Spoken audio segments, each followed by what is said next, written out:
ഗണേഷ് കുമാർ സാറിനെ വഞ്ചിച്ച കാര്യത്തെക്കുറിച്ച് ഞാൻ ഇവിടെ പ്രതിപാദിക്കണമെന്ന് ഉദ്ദേശിച്ചതല്ല. കോടിക്കണക്കിന് രൂപ കഴിഞ്ഞ 2 വർഷമായി ഈ പറയുന്ന ഗണേഷ് കുമാറിന്റെ കൈവശം ഞാൻ കൊണ്ടുകൊടുത്തിട്ടുണ്ട്. ബാലകൃഷ്ണ സാറിന്റെ ഒന്നും കിട്ടിയിട്ടില്ല. എനിക്ക് 3 മക്കളാണുള്ളത്. അവരുടെ 3 പേരുടെ കാര്യത്തിനകത്ത് ബാലകൃഷ്ണ സാർ ഇടപെട്ടിട്ടില്ല. എനിക്ക് ഉദ്യോഗം മേടിച്ചു തന്നിട്ടില്ല. ഒരു കട്ടൻ ചായ പോലും അദ്ദേഹത്തിന് കുടിക്കാൻ കൊടുത്തിട്ടില്ല. അദ്ദേഹം മേടിച്ചു കുടിക്കുകയില്ല, അദ്ദേഹം കുടിക്കുകയില്ല. അതുപോലെ തന്നെ മോദി, അതായത് പത്മ കഫേ തുടങ്ങണമെന്ന് NSSന്റെ നിർദ്ദേശമനുസരിച്ച് ഇവിടെ അതിനുള്ള ആസൂത്രണം ചെയ്യാൻ യൂണിയൻ കമ്മിറ്റി ആലോചന വെച്ചു. അദ്ദേഹം അതെല്ലാം ഏറ്റു. അദ്ദേഹത്തിൻ്റെ ഒരു PA ഉണ്ട്. അദ്ദേഹത്തിൻ്റെ ഭാര്യ ഉൾപ്പെടെ വന്നാണ് ഇതിന് നേതൃത്വം കൊടുത്ത് ഈ പണികളൊക്കെ ചെയ്യും. കമ്മിറ്റിക്ക് യാതൊരു അവകാശവുമില്ല. സെക്രട്ടറി ചെക്ക് കൊണ്ട് കൊടുത്തോണം, ഒപ്പിട്ട് കൊടുത്തോണം. അതിനപ്പുറത്തോട് ചോദിക്കാൻ പാടില്ല. സെക്രട്ടറിയും ചോദിക്കാൻ പാടില്ല, ഭരണസമിതി അംഗങ്ങളും ചോദിക്കാൻ പാടില്ല. ബാലകൃഷ്ണപിള്ള സാറ് ജീവിച്ചിരിക്കുന്ന കാലത്ത് പറഞ്ഞിട്ടുണ്ട് ഞങ്ങളോട്, വിശിഷ്യ എന്നോട്, ഇവനെ ഇതിനകത്ത് കയറ്റരുത്, ഇവനിത് നശിപ്പിച്ചേ പോകുന്നു. ആ രീതി അനുസരിച്ച് തന്നെ ഇപ്പോൾ പത്രാവൂർ താലൂക്കിലെ നായന്മാർക്ക് അനുഭവം മനസ്സിലായി. നമസ്കാരം. മലയാളി വാർത്ത ഇൻസൈഡിലേക്ക് സ്വാഗതം. ചില തിരിച്ചടികൾ മാരകമാണ്. അതാണിപ്പോൾ ഗണേഷ് കുമാറിനും സംഭവിക്കുന്നത്. ഏതാനും ദിവസങ്ങൾക്ക് മുൻപ് ഗണേഷ് കുമാറിൻ്റെ സ്വന്തം ഭാര്യ ഗണേഷിനെ തൻ്റെ വീട്ടിലെ കിടപ്പുമുറിയിൽ വെച്ച് മറ്റൊരു സ്ത്രീക്കൊപ്പം പിടികൂടുന്നു. അതൊക്കെ മൊബൈൽ ഫോണിൽ പകർത്തി മാധ്യമങ്ങൾക്ക് മുന്നിൽ കട്ടയ്ക്ക് സംസാരിക്കുന്നു. പിന്നീട് അവർ തമ്മിൽ ഒരു സമവായത്തിലെത്തി എന്ന വിവരം അവർ തന്നെയാണ് മാധ്യമങ്ങളോട് പറഞ്ഞത്. എന്നാൽ സമവായത്തിലെത്താത്ത മറ്റൊരു സംഭവം, അച്ഛൻ ബാലകൃഷ്ണപിള്ള മരിച്ചതിന് ശേഷം Pathanapuram NSS taluk union president സ്ഥാനത്ത് ദീർഘകാലമായി ഇരിക്കുകയായിരുന്നു ഗണേഷ് കുമാർ. ഗണേഷിൻ്റെ തന്നെ ഭാവനയിൽ 10-300 കോടി ആസ്തിയുള്ള താലൂക്ക് യൂണിയൻ. എന്നാൽ താലൂക്ക് യൂണിയനിലെ മറ്റംഗങ്ങളിതാ ഗണേഷ് കുമാറിനെ പുറത്താക്കിയിരിക്കുന്നു. ഗണേഷ് കുമാറിൻ്റെ ഭരണസമിതി പിരിച്ചുവിട്ടുകൊണ്ട് NSS general secretary Sukumaran Nair ചിലതൊക്കെ തുറന്നു പറഞ്ഞു. ധാർഷ്ട്യവും തട്ടിപ്പും അഴിമതിയും അനുവദിക്കില്ല എന്നാണ് സുകുമാരൻ നായരുടെ വാക്കുകളിൽ. ഭരണസമിതിയിലെ മുതിർന്ന അംഗം കരിക്കത്തിൽ കെ തങ്കപ്പപിള്ള ചെയർമാനായി അഡ്ഹോക് കമ്മിറ്റി ചുമതലയെടുത്തു. തങ്കപ്പപിള്ള കേരള കോൺഗ്രസ് B പാർട്ടിയുടെ വൈസ് ചെയർമാൻ കൂടിയാണ്. ബാലകൃഷ്ണപിള്ളയുടെ ദീർഘകാല സഹയാത്രികൻ തങ്കപ്പപിള്ള ഇപ്പോൾ തീയിട്ടിരിക്കുന്നത് ചെറുതല്ല. കഴിഞ്ഞ വെള്ളിയാഴ്ച വൈകിട്ട് കരയോഗം രജിസ്ട്രാർ ശശിധരൻ നായർ ഈ ഭരണസമിതി പിരിച്ചുവിട്ടു. യൂണിയൻ പ്രസിഡന്റിൻ്റേത് ഏകാധിപത്യ പ്രവണതകളാണ് എന്ന് ചൂണ്ടിക്കാട്ടി 11 ഭരണസമിതി അംഗങ്ങൾ കഴിഞ്ഞയാഴ്ച രാജി സമർപ്പിച്ചിരുന്നു. ഭൂരിപക്ഷം നഷ്ടപ്പെട്ട പശ്ചാത്തലത്തിൽ സമിതി പിരിച്ചുവിട്ട് താൽക്കാലിക സമിതിക്ക് ഭരണ ചുമതല നൽകി. ഇതിനു പിന്നാലെ ഏറ്റവും മ്ലേച്ഛമായ ഭാഷയിൽ ഗണേഷ് കുമാർ ചിലതൊക്കെ പ്രതികരിച്ചു. അച്ഛൻ്റെ ചെരുപ്പ് നക്കികൾ എന്നുവരെ പ്രധാനപ്പെട്ട നേതാക്കളെ ആക്ഷേപിച്ചു. പ്രശ്നങ്ങളുടെ തുടക്കം പത്മ കഫേ. പുനലൂരിലെ യൂണിയൻ ആസ്ഥാനത്തുള്ള കെട്ടിടത്തിൽ പത്മ കഫേ എന്ന ക്യാൻറ്റീൻ തുടങ്ങാനുള്ള നീക്കങ്ങളാണ് ഗണേഷ് കുമാറിനെ തുലച്ചത്. 4 കോടിയാണ് പത്മ കഫേയുടെ ഇന്റീരിയർ വർക്കിനായി ഗണേഷ് കുമാർ വിനിയോഗിച്ചത്. അതിന് കൃത്യം രേഖകളൊന്നുമില്ല. ഈ വർക്കുമായി ബന്ധപ്പെട്ട് സെക്രട്ടറിയോട് ചെക്ക് കൊണ്ടുവരാൻ പറയും. ചെക്കിൽ അങ്ങ് ഒപ്പിട്ട് കൊടുക്കും. അത് ഗണേഷ് കുമാർ പറയുന്നവർക്ക് കൊടുക്കണം. അതല്ലാതെ മറ്റ് കണക്കുകളൊന്നും എഴുതില്ല. ഭരണസമിതി അംഗങ്ങൾ ആരെങ്കിലും ഇതിൻ്റെ കണക്ക് ചോദിച്ചാൽ അവൻ്റെ ഡാഷിനുമൊക്കെ വിളിക്കും. ഇനി തിരികെ എന്തെങ്കിലും ചോദിക്കാമെന്ന് വെച്ചാൽ ഗുണ്ടകളെ വെച്ച് മർദ്ദിക്കും. ഈ പറയുന്നത് മറ്റാരുമല്ല, ഭരണസമിതിയിൽ നല്ല സ്വാധീനമുള്ള കെ തങ്കപ്പപിള്ള എന്ന ബാലകൃഷ്ണപിള്ളയുടെ ഏറ്റവും അടുത്ത സുഹൃത്താണ്. ഇന്നലെ മാധ്യമപ്രവർത്തകർക്ക് മുന്നിൽ സംസാരിക്കുമ്പോൾ തങ്കപ്പപിള്ള ഭീകരമായൊരു കാര്യവും വ്യക്തമാക്കി. മുമ്പൊരിക്കൽ ഉഷ മോഹൻദാസ് എന്ന ഗണേഷ് കുമാറിൻ്റെ സഹോദരി ഞാനുമായി നടത്തിയൊരു അഭിമുഖത്തിൽ ആ സഹോദരി ചിലതൊക്കെ തുറന്നു പറഞ്ഞിരുന്നു. തങ്ങളുടെ അച്ഛൻ ബാലകൃഷ്ണപിള്ള കോടിക്കണക്കിന് രൂപ ഇളമ്പൽ സർവീസ് സഹകരണ ബാങ്കിൽ നിക്ഷേപിച്ചിരുന്നു. അച്ഛൻ ബാലകൃഷ്ണപിള്ള സ്വന്തം പേരിലായിരിക്കില്ല തുക നിക്ഷേപിച്ചത് എന്നവർ അഭിമുഖത്തിനിടെ സൂചനയും നൽകിയിരുന്നു. ഈ പണമൊക്കെ ഏൽപ്പിച്ചത് തങ്കപ്പപിള്ളയുടെ കയ്യിൽ. ഇപ്പോഴിതാ സത്യസന്ധനായ തങ്കപ്പപിള്ള അക്കാര്യങ്ങൾ തുറന്ന് മാധ്യമപ്രവർത്തകരോട് ചിലതൊക്കെ പറഞ്ഞു. കോടിക്കണക്കിന് രൂപ താൻ ഗണേഷ് കുമാറിൻ്റെ കയ്യിൽ പലപ്പോഴായി ഈ 2 വർഷത്തിനിടയിൽ കൊടുത്തു. ഒരു കാര്യം വ്യക്തമാണ്, ബാലകൃഷ്ണപിള്ള ഇളമ്പൽ സർവീസ് സഹകരണ ബാങ്കിൽ സൂക്ഷിക്കാൻ ഏൽപ്പിച്ച കോടിക്കണക്കിന് രൂപ ഗണേഷ് കുമാറിൻ്റെ കയ്യിൽ കൊടുത്തു എന്ന് തങ്കപ്പപിള്ള പറയുമ്പോൾ അതീവ ഗൗരവതരമാണ് കാര്യങ്ങൾ. ബാങ്കുമായി ബന്ധപ്പെട്ട് ചില CBI കേസുകളുണ്ട് എന്നും തങ്കപ്പപിള്ള തുറന്നു സമ്മതിക്കുന്നു. ED ഉൾപ്പെടെയുള്ള അന്വേഷണ ഏജൻസികൾ ഇതിന് പിന്നാലെ എത്തുമെന്നുറപ്പാണ്. കാരണം കോടിക്കണക്കിന് അനധികൃത നിക്ഷേപം, അതും ബിനാമികളുടെയൊക്കെ പേരിൽ. പിന്നീട് അഭിനയമറിയാവുന്ന ഗണേഷ് കുമാർ അത് തൻ്റെ കയ്യിൽ നിന്ന് പലപ്പോഴായി വാങ്ങിയെടുത്തു എന്ന തങ്കപ്പൻപിള്ളയുടെ വെളിപ്പെടുത്തൽ. ബാലകൃഷ്ണപിള്ളയുടെ അവസാന കാലത്ത് അദ്ദേഹത്തെ ഒരു വീട്ടുതടങ്കലിൽ എന്ന പോലെയാണ് ഗണേഷ് കുമാർ പാർപ്പിച്ചിരുന്നത് എന്ന് ഉഷ മോഹൻദാസ് തുറന്നു പറഞ്ഞിരുന്നു. അക്കാലത്ത് പാർക്കിൻസൺസ് ബാധിച്ചിരുന്ന തൻ്റെ അച്ഛന് സ്വന്തമായി ഒരു കാര്യവും ചെയ്യാൻ കഴിയുമായിരുന്ന സ്ഥിതിയിലല്ല. അങ്ങനെ അച്ഛൻ്റെ സ്വത്തുക്കൾ ഗണേഷ് കുമാർ തട്ടിയെടുത്തു എന്നാണ് ഉഷ മോഹൻദാസ് പറഞ്ഞത്. ഒരൊറ്റ സെൻറ്റ് പോലും സഹോദരിയുടെ പേരിൽ എഴുതി വയ്ക്കാത്ത ഒരു വിൽപത്രം വ്യാജമായിരുന്നു എന്ന് സഹോദരി വിശ്വസിക്കുന്നു. എന്നാൽ അച്ഛൻ്റെ ഒപ്പതിൽ ചാർത്തി. എന്തിനും പഠിക്കാത്തവനാണ് ഗണേഷ് കുമാർ എന്ന് സ്വന്തം സഹോദരി തന്നെ സാക്ഷ്യപ്പെടുത്തിയിരുന്നു. അതിന് സമാനമാണ് ഇപ്പോൾ തങ്കപ്പൻപിള്ളയുടെ ഈ വെളിപ്പെടുത്തലുകളും. കേരളം നടുക്കുന്ന വെളിപ്പെടുത്തലുകളാണ് അഡ്ഹോക് കമ്മിറ്റി ഭാരവാഹികൾ ഇക്കഴിഞ്ഞ ദിവസം മാധ്യമങ്ങളോട് പറഞ്ഞത്. ഇളമ്പൽ സർവീസ് സഹകരണ ബാങ്കിലുണ്ടായിരുന്ന കോടിക്കണക്കിന് രൂപ ഗണേഷ് കുമാർ തട്ടിയെടുത്തു. മറുവശത്ത് ഗണേഷ് കുമാറിനെ കുറിച്ച് യൂണിയൻ ഭാരവാഹികൾ പറയുന്നത് അതിലും നടുക്കമുണ്ടാക്കുന്ന മറ്റു പലതും. പത്മ കഫയുടെ ഇന്റീരിയർ വർക്കിന് ഗണേശൻ വിനിയോഗിച്ചത് 4 കോടിയിൽ പരം രൂപ. കെട്ടിടമൊക്കെ സ്വന്തമായി ഉണ്ടായിട്ടും എന്തിന് ഇത്രയധികം രൂപ ഇന്റീരിയർ ഡിസൈൻ എന്ന പേരിൽ എഴുതിയെടുത്തു? വലിയ അഴിമതിയാണ് ഗണേശൻ നടത്തിയത് എന്ന് യൂണിയൻ ഭാരവാഹികൾ പറയുമ്പോൾ അവിശ്വസിക്കാൻ നമുക്ക് തോന്നുന്നില്ല. ചങ്ങനാശ്ശേരിയിലടക്കം പത്മ കഫയ്ക്ക് ഇന്റീരിയർ വർക്കിനായി ചെലവിട്ടത് വെറും 1 കോടി മുതൽ 1.5 കോടി രൂപ വരെ. എന്നാൽ പത്തനാപുരത്ത് ഇമാതിരി വർക്കൊന്നും നടന്നില്ല. കോടിക്കണക്കിന് രൂപ ഗണേശൻ അടിച്ചെടുത്തുവെന്ന് താലൂക്ക് യൂണിയൻ ഭാരവാഹികൾ പറയുന്നു. ഇത്തരമൊരാളെയാണ് നമ്മൾ കേരളത്തിൻ്റെ ട്രാൻസ്പോർട്ട് വകുപ്പ് ഏൽപ്പിച്ചിരിക്കുന്നത് എന്നോർക്കുക. ഇക്കഴിഞ്ഞ ദിവസം KM ഷാജഹാൻ ചില വെളിപ്പെടുത്തലുകൾ നടത്തിയിരുന്നു. 300 ബസ്സുകളുടെ ഇടപാടുമായി ബന്ധപ്പെട്ട ചില ദുരൂഹതകളാണ് അദ്ദേഹം കേരള മനസ്സാക്ഷിക്ക് മുന്നിൽ വെച്ചത്. ഗതാഗത വകുപ്പിനെ ഇത്തരത്തിൽ ഏതൊക്കെ വിധത്തിൽ ഗണേഷ് കുമാർ കച്ചവടം ചെയ്തിട്ടുണ്ട് എന്ന് പോലും നമ്മളിപ്പോൾ ഭയപ്പെട്ടു പോകും. ഗണേഷ് കുമാറിന് തന്നിഷ്ടവും അഹങ്കാരവും സഹിക്കാൻ വയ്യാതെ NSS യൂണിയൻ ഭാരവാഹികൾ ഒരിക്കൽ ചങ്ങനാശ്ശേരി പെരുന്നയിലെത്തി. സുകുമാരൻ നായരെ നേരിൽ കണ്ട് തങ്ങളുടെ ദുരന്തകഥ വിവരിച്ചു. സുകുമാരൻ നായർക്കും പറയാനുണ്ടായിരുന്ന സമാനമായ ചില അനുഭവങ്ങൾ. ഗണേഷ് കുമാർ തന്ത്രങ്ങളിലൂടെ സുകുമാരൻ നായരെയും വീഴ്ത്തി എന്ന് കൃത്യമായി പല NSS നേതാക്കൾക്കും അറിയാം. 2 ആഴ്ച മുമ്പ് നടന്ന ഭരണസമിതി യോഗത്തിൽ സെക്രട്ടറിയോടും അംഗങ്ങളോടുമൊക്കെ പ്രസിഡന്റ് രൂക്ഷമായി പെരുമാറി എന്ന് സുകുമാരൻ നായരുടെ മുന്നിൽ ഭാരവാഹികൾ പറഞ്ഞു. 10.5 വർഷം യൂണിയൻ സെക്രട്ടറിയായിരുന്ന G. അനിൽകുമാർ ഒടുവിൽ നിർബന്ധിത സ്ഥലം മാറ്റം വാങ്ങി കൊല്ലം യൂണിയനിലേക്ക് പോയി. ഗണേഷ് കുമാറിന് മുന്നിൽ ചെന്ന് ഓച്ചാനിച്ച് നിൽക്കണം. അയാൾ പറയുന്നതൊക്കെ അനുസരിക്കണം. ഇല്ലെങ്കിൽ ഗുണ്ടകളെ വിട്ടുവരെ മർദ്ദിക്കും. ഭീകരമാണ് അവിടുത്തെ ഭരണം. ഒടുവിൽ G. സുകുമാരൻ നായർ കൂടി ഗണേഷ് കുമാറിനെ തള്ളി പറയുന്നു. NSS general secretary G. Sukumaran Nair തനിക്ക് പിതൃതുല്യനാണ് എന്ന് മാധ്യമപ്രവർത്തകരുടെ മുന്നിൽ ഗണേഷ് കുമാർ പറഞ്ഞു. എങ്കിലും സുകുമാരൻ നായർക്കെതിരെയും ചില ഒളിയമ്പുകൾ തന്നെ മാധ്യമ പ്രവർത്തകരോടുള്ള വിശദീകരണത്തിനിടയിൽ ഗണേശൻ കരുതി. താൻ രാജിക്കത്ത് നൽകാമെന്ന് സുകുമാരൻ നായരോട് പറഞ്ഞിരുന്നു. എന്നാൽ അത് വാങ്ങാതെ എന്തിനു തന്നെ പുറത്താക്കി എന്നതാണ് ഗണേശന്റെ ചോദ്യം. Pathanapuram NSS taluk union committee പിരിച്ചുവിട്ടതിൽ ജനാധിപത്യ വിരുദ്ധതയോ നിയമവിരുദ്ധതയോ ഇല്ല എന്ന് NSS general secretary G. Sukumaran Nair തുടർന്ന് വിശദീകരിച്ചു. പത്തനാപുരം താലൂക്ക് യൂണിയൻ കമ്മിറ്റിയുടെ ഭൂരിപക്ഷം നഷ്ടപ്പെട്ടതുകൊണ്ടാണ് നായർ സർവീസ് സൊസൈറ്റിയുടെ ഭരണഘടനാ പ്രകാരം ഇത്തരമൊരു നടപടിയെടുത്തത്. പത്തനാപുരം NSS താലൂക്ക് യൂണിയൻ ഭാരവാഹികളുടെ നേതൃത്വത്തിൽ ഇപ്പോൾ നായന്മാർക്കിടയിൽ വൻ പടനീക്കമാണ് നടക്കുന്നത്.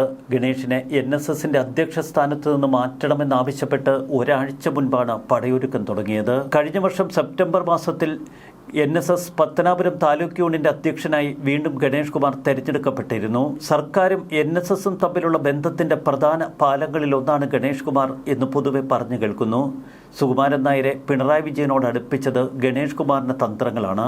സുകുമാരൻ നായർക്ക് ശക്തമായ പിന്തുണ നൽകി താൻ ഒപ്പം നിൽക്കുന്നുവെന്നൊക്കെ സുകുമാരൻ നായരെ പറഞ്ഞു വിശ്വസിപ്പിച്ചു. എന്നാൽ ഗണേഷ് കുമാറിന്റെ ഉള്ളിലിരിപ്പ് ഇടക്കാലത്ത് ജനറൽ സെക്രട്ടറിക്ക് മനസ്സിലായി. 1 വർഷം മുമ്പ് സുകുമാരൻ നായർക്കെതിരെ ചില ഫ്ലെക്സ് ബോർഡുകൾ ഉയർന്നു. അന്ന് സുകുമാരൻ നായരുടെ പിന്നിൽ ശക്തമായ പിന്തുണയുമായി ഗണേശൻ അണിനിരന്നു.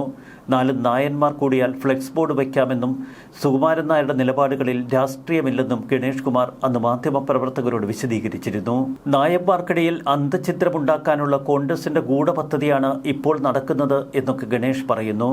അച്ഛൻ്റെ ചെരുപ്പ് നക്കിയവരാണ് ഇതിന് പിന്നിലുള്ളത് എന്നൊക്കെയാണ് ഗണേഷ് കുമാറിന്റെ വിചിത്ര വിശദീകരണം.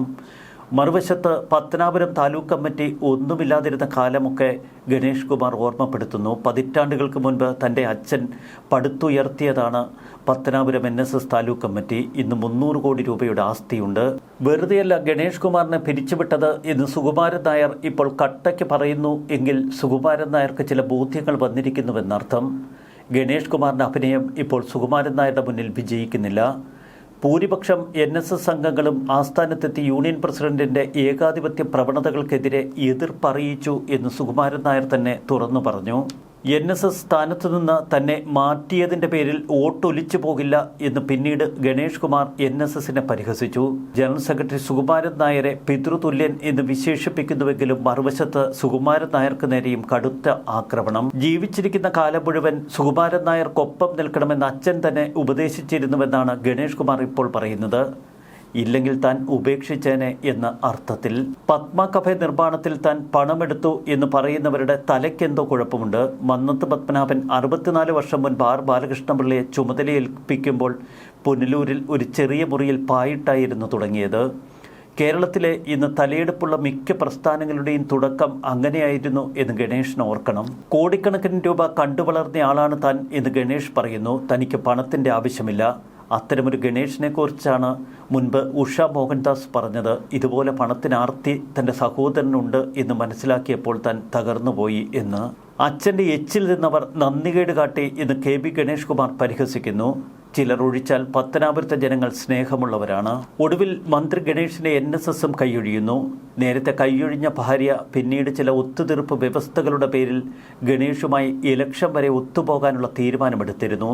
ഇലക്ഷൻ വരെ ഗണേഷിനെ തള്ളിപ്പറയില്ല എന്നാണ് ഭാര്യ ബിന്ദു മേനോൻ ഗണേഷിന് മധ്യസ്ഥന്മാർക്ക് ഉറപ്പ് കൊടുത്തത്. പത്തനാപുരം താലൂക്ക് യൂണിയൻ പിരിച്ചുവിട്ടത് ഈ തെരഞ്ഞെടുപ്പ് ഘട്ടത്തിൽ ഗണേഷ് കുമാറിന് രാഷ്ട്രീയമായ ഒരു കനത്ത തിരിച്ചടിയായി മാറും. അച്ഛൻ ബാലകൃഷ്ണപിള്ളയുടെ കാലം മുതൽ എല്ലാ കാലത്തും ഗണേഷ് കുമാറിനൊപ്പവും ബാലകൃഷ്ണപിള്ളയ്ക്കൊപ്പവും അടിയുറച്ചു നിന്നിരുന്നു NSS. അഴിമതി അടക്കം രാഷ്ട്രീയ അപവാദങ്ങളിൽ അച്ഛനും മകനും പെട്ടപ്പോഴൊന്നും ഒരു തരത്തിലുമുള്ള സ്ഥാനചലനവും ഇവർക്ക് സംഭവിച്ചിരുന്നില്ല. NSSന്റെ സമദൂരവും ശരിദൂരവും ചിലപ്പോൾ LDFനൊപ്പം അല്ലെങ്കിൽ UDFനൊപ്പം. അപ്പോഴൊക്കെ പിള്ളയെയും പിള്ളയുടെ മകനെയും ചേർത്ത് പിടിച്ചിരുന്നു NSS.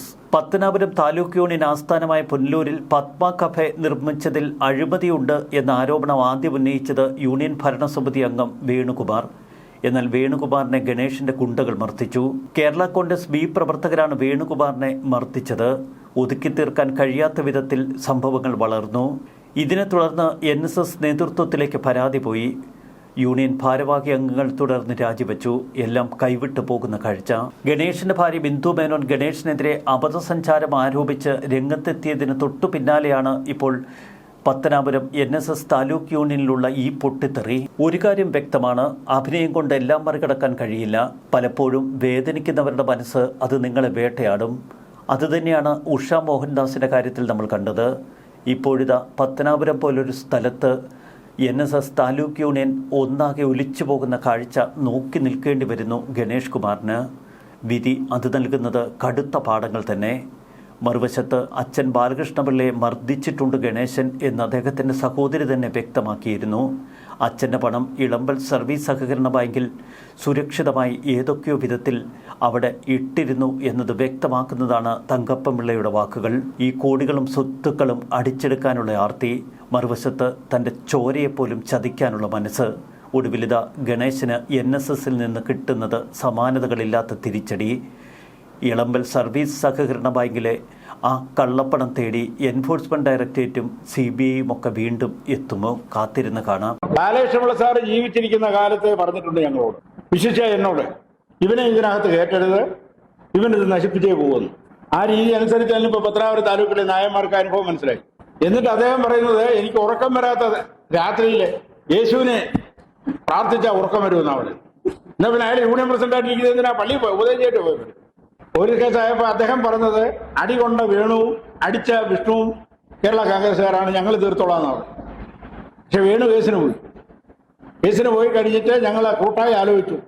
ഇന്ന് വേണുവിനാണെങ്കിൽ നാളെ എനിക്ക്, മറ്റന്നാൾ രാധാകൃഷ്ണൻ സാറിന്, അതിനടുത്ത ദിവസം പ്രകാശന്, ഇങ്ങനെ പല ആൾക്കാർക്കും ഈ അബദ്ധങ്ങൾ ഉണ്ടാവുമെന്ന് വിചാരിച്ചാണ് ഇയാളുമായിട്ട് തുടർന്ന് പോകാൻ ഞങ്ങൾക്ക് ബുദ്ധിമുട്ടായതുകൊണ്ട് ഞങ്ങൾ 11 പേര് പോയി രജിസ്ട്രാറെ കണ്ട് നേരിട്ട് രാജിവെച്ചത്. അതായത് പത്മ കഫേ തുടങ്ങണമെന്ന് NSSന്റെ നിർദ്ദേശമനുസരിച്ച് ഇവിടെ അതിനുള്ള ആസൂത്രണം ചെയ്യാൻ യൂണിയൻ കമ്മിറ്റി ആലോചന വെച്ചു.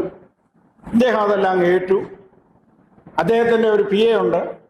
അദ്ദേഹത്തിൻ്റെ ഭാര്യ ഉൾപ്പെടെ വന്നാണ് ഇതിൽ നേതൃത്വം കൊടുത്ത് ഈ പണികളൊക്കെ ചെയ്യിച്ചത്. കമ്മിറ്റിക്ക് യാതൊരു അവകാശവുമില്ല. സെക്രട്ടറി ചെക്ക് കൊണ്ട് കൊടുത്തോണം, ഒപ്പിട്ട് കൊടുത്തോണം. അതിനപ്പുറത്തോട്ട് ചോദിക്കാൻ പാടില്ല. സെക്രട്ടറിയും ചോദിക്കാൻ പാടില്ല, ഭരണസമിതി അംഗങ്ങളും ചോദിക്കാൻ പാടില്ല. ഇത്രയും രൂപ ചെലവായി എന്ന് പറഞ്ഞപ്പോൾ അഴിമതിയാണെന്ന് തോന്നി മറ്റു പല സ്ഥലങ്ങളിലും ഈ പെട്ട കവി നടത്തിയിട്ടുണ്ട്. ചങ്ങനാശ്ശേരി മുതൽ ഇങ്ങോട്ട് പലയിടത്തും ഞങ്ങൾ അന്വേഷിച്ചപ്പോൾ ഇതൊന്നുമില്ല. ചങ്ങനാശ്ശേരി പെട്മാ കഫേ നടത്തിയതിന് 1.5 കോടി രൂപ ചെലവായിട്ടുണ്ട്.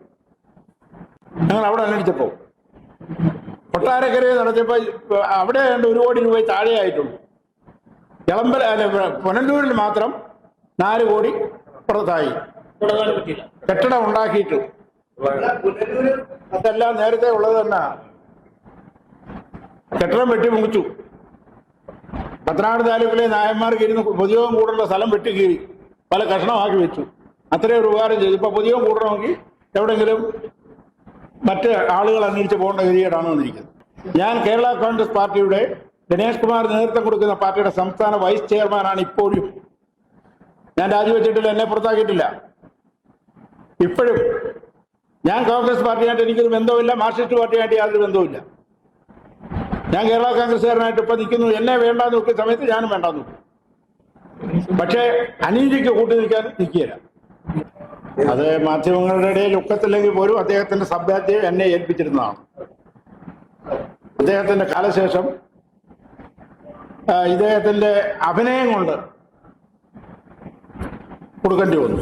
നമ്മൾ സത്യസന്ധത കാണിച്ചു. അതുകൊണ്ട് ഞങ്ങളെ ഇൻകം ടാക്സിലും പ്രതിയാണ്. വിരോധമാണെന്ന് ചോദിച്ചാൽ താലൂക്ക് യൂണിയൻ സെക്രട്ടറി ഭയന്ന് മാറിപ്പോയതാ പാവം. ഒരു മന്ത്രി കയറി വരുന്നു, കൂടെ പോലീസുകാരും കൊണ്ട് മറ്റേ മോനെന്നും പറഞ്ഞുകൊണ്ട് കയറി വന്നാൽ നീ ആലോചിക്കത്തില്ല. യാതൊരു കാര്യങ്ങളും ആരോടും ആലോചിക്കുകയില്ല. സ്വന്തം നിലയിൽ ചെയ്യും. മറ്റുള്ളവർ ഓച്ചാനിച്ച് നിന്ന് കേട്ട് ചെയ്തോണം. പറഞ്ഞാല് അടിയിട്ടു. സമുദായത്തെ കുറിച്ചാണ്. സമുദായത്തിന്റെ യൂണിയൻ പ്രസിഡന്റാണ് ആ സമുദായത്തിലുള്ള അംഗങ്ങളെ ഉപദ്രവിക്കുന്നത്. അത്രത്തോളം ഗുണ്ടകളെ ഉണ്ടായിരുന്നില്ലെന്ന് 4 ദിവസം മുമ്പ് അദ്ദേഹത്തിന്റെ ഭവനത്തിൽ നടന്ന കഥ അറിയാമല്ലോ. അദ്ദേഹത്തിന്റെ സ്റ്റാഫുകളല്ലയോ അദ്ദേഹത്തിന്റെ ഭാര്യയെ പിടിച്ചു നിർത്തിയത്.